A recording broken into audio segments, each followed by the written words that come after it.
Hello everyone, ito yung Jesus Revealed TV at kayo po ay nasa programang Supernatural Moments.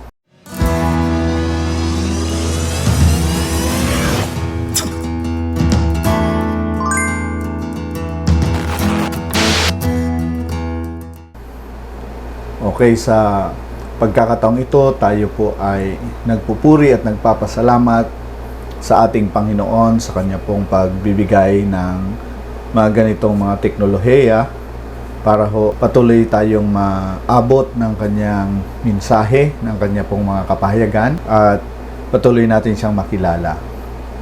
Ngayon po, meron pong nakasulat po dito sa Bible, sa aklat ng Juan. Ito yung kwento na kung saan ang Panginoon po ay ginawa niyang alak, napakasarap na alak yung tubig.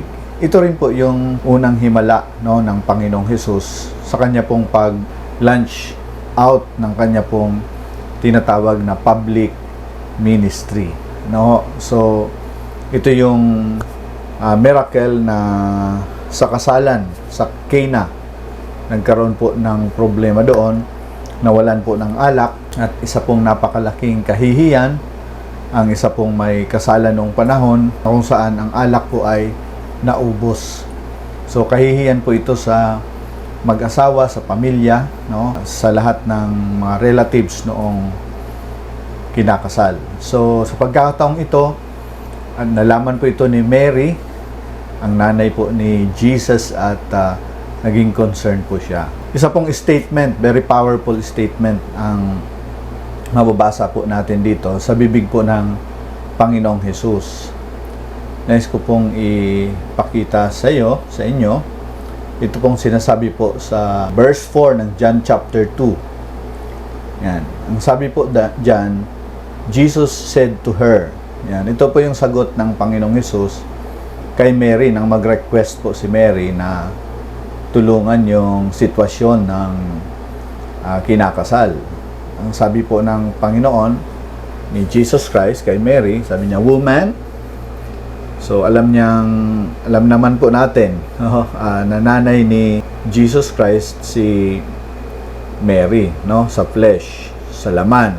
Pero yung address po niya dito ay woman. So by the Spirit of God, gustong ipaabot sa atin na binibigyan tayo ng equal opportunity ng Panginoong Hesus para sa mga blessings na gusto niyang iparana sa atin. Kasi hindi lamang po dahil sa meron siyang relasyon sa laman na kung saan nanay niya si Mary, magkakaroon po ng mga kasagutan o matatanggap po natin yung mga blessings na galing sa ating Diyos. Kaya yung address dito na woman, binibigyan tayo ng equal footing doon sa biyaya at sa mga pagpapala na galing sa Diyos. Okay? So yung sagot po ni Jesus Christ, "Woman, what does your concern have to do with me?" Sabi ni Jesus. Ano yung bagay na ito na para sa akin, sabi ng Panginoon. Kung may concern man, may problema man, ano ito para sa akin, sabi ng Panginoon. At dinagdag pa ng Panginoon, "My hour has not yet come." So, during that time, hindi pa ang Panginoon mag-perform ng mga miracles, but we know doon sa story na He performs a miracle kahit hindi pa niya oras. At yung sinasabi dito na ano yung concern nito sa akin, sabi ng Panginoon. This is actually, tanong po ito na kung saan tinatanong din tayo ng Panginoon kung mayroon tayong mga problema, may mga pangailangan, atin bang ini-involve dito si Jesus o hindi? Yun yung tanong sa atin ng ating Panginoon. So, sa kwentong ito, makikita po natin na yung situation po na si Mary ay pinuntahan niya si Jesus kasi nandun din naman si Jesus Christ sa kasalan. At pinasa ni Mary yung problema doon sa kasalan. Pinasa niya kay Jesus Christ. Sabi nga ng scripture mismo, cast your burden upon the Lord for He cares for you. Alam ito ni Mary, no? Kaya pinasa niya sa Panginoong Hesus. Alam niya na ang kasagutan ng lahat ng pangangailangan ng tao, lahat ng problema ng tao.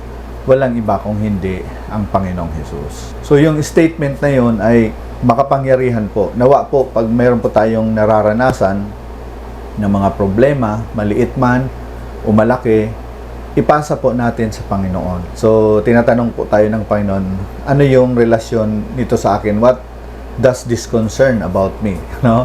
Yun yung tinatanong ni Lord sa atin. Si Mary po, ng kanya pong sinabihan ng ganon, ang sagot po ni Mary ay dito po sa talatang 5, no po? So, ang sagot po niya, sabi niya, His mother said to the servants, whatever He says to you, do it. So, hindi po siya nagduda doon sa Panginoong Hesus na gagawa po ng paraan. Kaya diretso po siya doon sa mga servants. Ano po? At sinabihan niya na kung anong sasabihin ng Panginoon, gawin ninyo. Yan po ay akto ng pananampalataya. Yan po ay pag-respond po doon sa pagtingin ni Mary kay Jesus Christ na isa pong mahimalang Diyos. Kasi alam niya na yung kanya pong dinala sa kanyang sinapupunan ay pinaglihi ng banal na espiritu. So, alam niya na malaki po yung concern at care sa mga tao, sa sitwasyon at sa mga problema. Ayan. So, nawa po, huwag po tayong, sabi nga, magdalawang isip na ilagak sa Panginoon lahat ng ating mga problema, mga suliranin at pangangailangan. Okay? At nalaman po natin sa kwentong yon na nagkaroon po ng milagro. Ang milagro po ay yung tubig ay naging alak at pinakamasarap sa lahat ng alak. So, purihin ang Diyos. At sa pagkakataong ito, allow me to pray for you, Father. Salamat sa word mo at ang bawat isa po na nanonood nito, ang aming pong pangangailangan ay amin pong binibigay sa iyo, Panginoon. We cast it all to you. And Lord, mabubuhay po kami na malaya sa mga ito dahil alam namin na you care for us and you love us. And right now, Lord God, we are acting in faith, Lord, na we believe na yung may mga sakit ngayon ay magaling na, yung may mga pangailangan ngayon may katugunan na ang kanilang mga suliranin at problema. Salamat po. Purihin ka in Jesus' name. Amen and amen. Sige po, so thank you for watching this channel. I-share po natin to at mag-comment po kayo dyan sa comment box. Ano, kung kayo po ay may mga patutuo, hayaan nyo po na malaman natin at malaman po ng buong mundo. No? I-post po natin dyan sa comment box. I-type po natin, sabihin natin yung mga testimonies natin. At kung hindi ka pa ho nakasubscribe, i-subscribe mo po ang channel na ito. So maraming salamat po. Ito yung supernatural moment. Yung mga oras ay supernatural dahil ang Diyos ay supernatural.